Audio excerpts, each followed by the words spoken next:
Chapter 7 of Northanger Abbey by Jane Austen. Half a minute conducted them through the pump yard to the archway opposite Union Passage. But here they were stopped. Everybody acquainted with Bath may remember the difficulties of crossing Cheap Street at this point. It is indeed a street of so impertinent a nature, so unfortunately connected with the great London and Oxford roads, and the principal inn of the city, that a day never passes in which parties of ladies, however important their business, whether in quest of pastry, millinery, or even, as in the present case, of young men, are not detained on one side or other by carriages, horsemen, or carts. This evil had been felt and lamented at least 3 times a day by Isabella since her residence in Bath, and she was now fated to feel and lament it even once more, for at the very moment of coming opposite to Union Passage, and within view of the 2 gentlemen who were proceeding through the crowds, and threading the gutters of that interesting alley, they were prevented crossing by the approach of a gig, driven along on bad pavement by a most knowing-looking coachman, with all the vehemence that could most fitly endanger the lives of himself, his companion, and his horse. "Oh, these odious gigs!" said Isabella, looking up. "How I detest them!" But this detestation, though so just, was of short duration, for she looked again and exclaimed, "Delightful! Mr. Morland and my brother!" "Good heavens, 'tis James!" was uttered at the same moment by Catherine, and on catching the young men's eyes, the horse was immediately checked with a violence which almost threw him on his haunches, and the servant having now scampered up, the gentleman jumped out, and the equipage was delivered to his care. Catherine, by whom this meeting was wholly unexpected, received her brother with the liveliest pleasure, and he, being of very amiable disposition and sincerely attached to her, gave every proof on his side of equal satisfaction, which he could have leisure to do, while the bright eyes of Miss Thorpe were incessantly challenging his notice, and to her his devoirs were speedily paid, with a mixture of joy and embarrassment, which might have informed Catherine, had she been more expert in the development of other people's feelings, and less simply engrossed by her own, that her brother thought her friend quite as pretty as she could do herself. John Thorpe, who in the meantime had been giving orders about the horses, soon joined them, and from him she directly received the amends which were her due, for while he slightly and carelessly touched the hand of Isabella, on her he bestowed a whole scrape and a half, a short bow. He was a stout young man of middling height, who, with a plain face and ungraceful form, seemed fearful of being too handsome unless he wore the dress of a groom, and too much like a gentleman unless he were easy where he ought to be civil, and impudent where he might be allowed to be easy. He took out his watch. "How long do you think we've been running it from Tetbury, Miss Morland?" "I do not know the distance." Her brother told her that it had been 23 miles. 3 and 20! cried Thorpe. 5 and 20 if it is an inch, Morland remonstrated, pleading the authority of road books, innkeepers, and milestones. But his friend disregarded them all. He had a surer test of distance. "I know it must be 5 and 20, said he. "By the time we have been doing it, it is now half after 1. We drove out of the inn-yard at Tetbury as the town clock struck 11, and I defy any man in England to make my horse go less than 10 miles an hour in harness. That makes it exactly 25. "You have lost an hour," said Morland. "It was only 10 o'clock when we came from Tetbury." 10 o'clock! It was 11, upon my soul. I counted every stroke. This brother of yours would persuade me out of my senses, Miss Morland. Do but look at my horse. Did you ever see an animal so made for speed in your life?" The servant had just mounted the carriage and was driving off. "Such true blood! 3 hours and a half indeed, coming only 3 and 20 miles.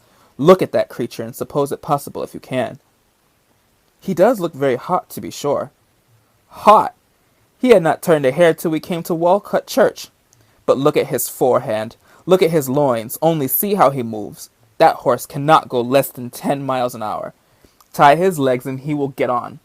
What do you think of my gig, Miss Morland? A neat one, is it not? Well hung, town built. I have not had it a month. It was built for a Christchurch man, a friend of mine, a very good sort of fellow. He ran it a few weeks, till I believe it was convenient to have done with it. I happened just then to be looking out for some light thing of the kind, though I had pretty well determined on a curricle too. But I chanced to meet him on Magdalen Bridge, and he was driving into Oxford last term. As he was driving into Oxford last term. Ah, Thorpe, said he, do you happen to want such a little thing as this? It is a capital one of the kind, but I am cursed tired of it. Oh, damn, said I am your man. What do you ask? And how much do you think he did, Miss Morland? I am sure I cannot guess at all. Curago hung, you see, seat, trunk, sword case, splashing board, lamps, silver moulding, all you see complete.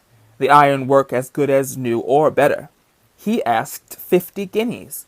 I closed with him directly, threw down the money, and the carriage was mine. And I am sure, said Catherine, I know so little of such things that I cannot judge whether it was cheap or dear. Neither one nor the other. I might have got it for less, I dare say, but I hate haggling, and poor Freeman wanted cash. That was very good-natured of you, said Catherine, quite pleased. Oh, damn it, when one has the means of doing a kind thing by a friend, I hate to be pitiful. An inquiry now took place into the intended movements of the young ladies, and on finding whither they were going, it was decided that the gentlemen should accompany them to Edgar's Buildings, and pay their respects to Mrs. Thorpe. James and Isabella led the way, and so well satisfied with the latter with her lot, so contentedly was she endeavoring to ensure a pleasant walk to him who brought the double recommendation of being her brother's friend and her friend's brother. So pure and uncoquettish were her feelings, that, though they overtook and passed the two offending young men in Milsom Street, she was so far from seeking to attract their notice that she looked back at them only 3 times. John Thorpe kept of course with Catherine, and, after a few minutes' silence, renewed the conversation about his gig. You will find, however, Miss Morland, it would be reckoned a cheap thing by some people, for I might have sold it for 10 guineas more the next day. Jackson of Oriel bid me 60 at once. Morland was with me at the time. Yes, said Morland, who overheard this, but you forgot that your horse was included. My horse? Oh, damn it, I would not sell my horse for 100. Are you fond of an open carriage, Miss Morland? Yes, very. I have hardly ever an opportunity of being in one, but I am particularly fond of it. I am glad of it. I will drive you out in mine every day. Thank you, said Catherine, in some distress from a doubt of the propriety of accepting such an offer. I will drive you up Lansdowne Hill tomorrow. Thank you.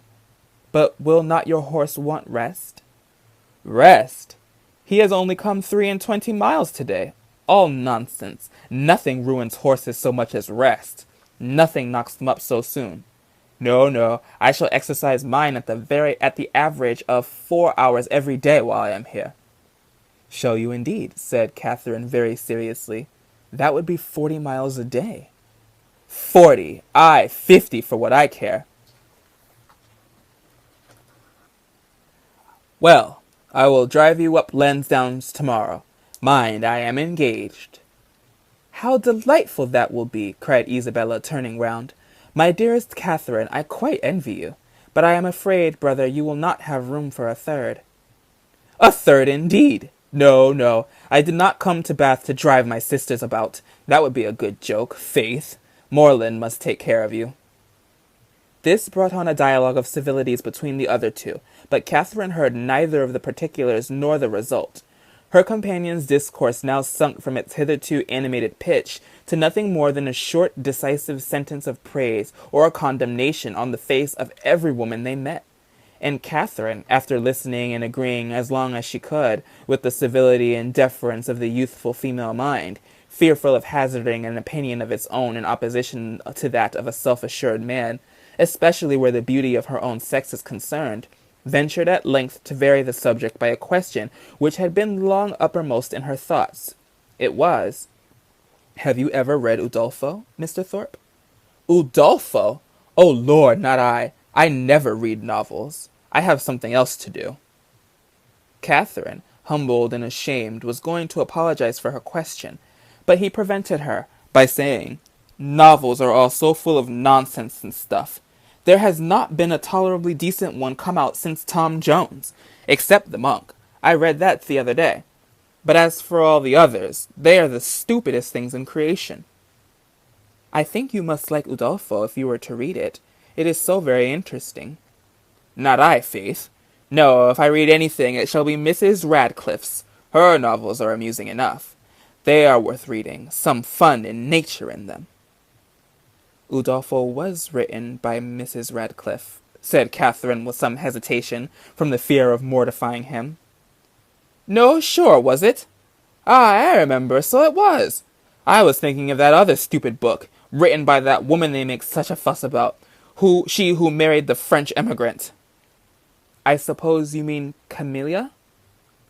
Yes, that's the book. Such unnatural stuff. An old man playing at seesaw. I took up the first volume once and looked it over, but I soon found it would not do. Indeed, I guessed what sort of stuff it must be before I saw it. As soon as I heard she had married an emigrant, I was sure I could never be able to get through it. I have never read it. You had no loss, I assure you. It is the horridest nonsense you can imagine. There is nothing in the world in it but an old man playing at seesaw and learning Latin. Upon my soul, there is not. This critique, the justness of which was unfortunately lost on poor Catherine, brought them to the door of Mrs. Thorpe's lodgings, and the feeling of the discerning and unprejudiced reader of Camilla gave way to the feelings of the dutiful and affectionate son, as they met Mrs. Thorpe, who had described them from above in the passage. "Ah, mother, how do you do?" said he, giving her a hearty shake of the hand. "Where did you get that quiz of a hat? It makes you look like an old witch. Here is Morland and I come to stay a few days with you, so you must look out for a couple of good beds somewhere near." And this address seems to satisfy all the fondest wishes of the mother's heart, for she received him with the most delightful and exulting affection. On his two young sisters he then bestowed an equal portion of his fraternal tenderness, for he asked each of them how they did, and observed that they both looked very ugly. These manners did not please Catherine, but he was James's friend and Isabella's brother, and her judgment was further brought off by Isabella's assuring her, when they withdrew to see the new hat, that John thought her the most charming girl in the world. And by John's engaging her before they parted to dance with him that evening, had she been older or vainer, such attacks might have done little. But where youth and diffidence are united, it requires uncommon steadiness of reason to resist the attraction of being called the most charming girl in the world, and of being so very early engaged as a partner. And the consequence was that, when the two Morlands, after sitting an hour with the Thorpes, set off to walk together to Mr. Allen's, and James, as the door was closed on them, said, "Well, Catherine, how do you like my friend Thorpe?" Instead of answering, as she probably would have done, had there been no friendship and no flattery in the case, "I do not like him at all," she directly replied, "I like him very much. He seems very agreeable. He is as good-natured a fellow as ever lived, a little bit of a rattle, but that will recommend him to your sex, I believe. And how do you like the rest of the family?" "Very, very much indeed. Isabella particularly." "I am very glad to hear you say so. She is just the kind of young woman I could wish to see you attached to. She has so much good sense, and is so thoroughly unaffected and amiable. I always wanted you to know her, and she seems very fond of you. She said the highest things in your praise that could possibly be, and the praise of such a girl as Miss Thorpe even you, Catherine," taking her hand with affection, "may be proud of." "Indeed I am," she replied. "I love her exceedingly, and am delighted to find that you like her too. You hardly mentioned anything of her when you wrote to me after your visit there." "Because I thought I should soon see you myself. I hope you will be a great deal together while you are in Bath. She is a most amiable girl. Such a superior understanding. How fond all the family are of her. She is evidently the general favourite, and how much she must be admired in such a place as this. Is not she?" "Yes, very much indeed, I fancy. Mr. Allen thinks her the prettiest girl in Bath." "I dare say he does, and I do not know any man who is a better judge of beauty than Mr. Allen. I need not ask you whether you are happy here, my dear Catherine. With such a companion and friend as Isabella Thorpe, it would be impossible for you to be otherwise. And the Allens, I am sure, are very kind to you?" Yes, very kind. I never was so happy before. And now you are come, it will be more delightful than ever. How good it is of you to have come so far to see, on purpose to see me. James accepted this tribute of gratitude, and qualified his conscience for accepting it, too, by saying with perfect sincerity, "Indeed, Catherine, I love you dearly." Inquiries and communications concerning brothers and sisters, the situation of some, the growth of the rest, and other family matters now passed between them, and continued, with only one small digression on James's part in praise of Miss Thorpe, till they reached Pulteney Street, where he was welcomed with great kindness by Mr. and Mrs. Allen, invited by the former to dine with them, and summoned by the latter to guess the price and weight the merits of a new muff and tippet. A pre-engagement in Edgar's Buildings prevented his accepting the invitation of one friend, and obliged him to hurry away as soon as he had satisfied the demands of the other.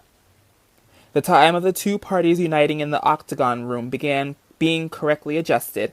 Catherine was then left to the luxury of a raised, restless, and frightful imagination over the pages of Udolpho, lost from all worldly concern of dressing and dinner, incapable of soothing Mrs. Allen's fears on the delay of an expected dressmaker, and having only 1 minute in 60 to bestow even on the reflection of her own felicity in being already engaged for the evening.